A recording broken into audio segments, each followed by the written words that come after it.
ব্রাজিলের সাম্প্রতিক ফলাফল আবারও প্রশ্ন তুলেছে।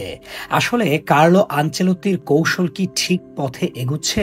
দক্ষিণ কোরিয়ার বিপক্ষে জয়ের পরও জাপানের কাছে ৩-২ গোলে হার দলটির ভঙ্গুর অবস্থা প্রকাশ করেছে। নেইমার শতভাগ ফিট থাকা সত্ত্বেও দলে সুযোগ না পাওয়া এই আলোচনাকে আরও তীব্র করেছে ব্রাজিল সমর্থকদের মাঝে।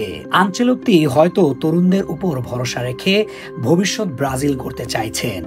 রদ্রিগো ও ভিনিসিয়াস জুনিয়র, যারা তার অধীনে রিয়াল মাদ্রিদে দুর্দান্ত খেলেছে একটা সময়, এবার জাতীয় দলের জার্সিতেও তারা আত্মবিশ্বাসী পারফরমেন্স দেখাচ্ছে। তবে সমস্যা হলো এই নতুন কাঠামোতে নেইমারের অভিজ্ঞতা ও কৌশল অনুপস্থিত। জাপানের বিপক্ষে সেই জিনিসটাই সবচেয়ে বেশি চোখে পড়েছে। মাঝ মাঠে নেতৃত্বের অভাব ও ফাইনাল পাসের ঘাটতি দলকে চরম ভুগিয়েছে। আনচেলত্তির পরিকল্পনা স্পষ্ট, তিনি ভবিষ্যৎ ব্রাজিল তৈরি করতে চাইছেন, কিন্তু বর্তমান ফলাফল বলছে অভিজ্ঞতা ছাড়া শুধু তরুণদের দিয়ে ম্যাচ জেতা যায় না। নেইমারকে বাদ দিয়ে যে ভারসাম্য খোঁজার চেষ্টা করছেন তিনি, তা হয়তো সময় সাপেক্ষ, কিন্তু আপাতত সেই সিদ্ধান্তই ব্রাজিলের জাপানের বিপক্ষে হারের মূল কারণ হয়ে দাঁড়িয়েছে।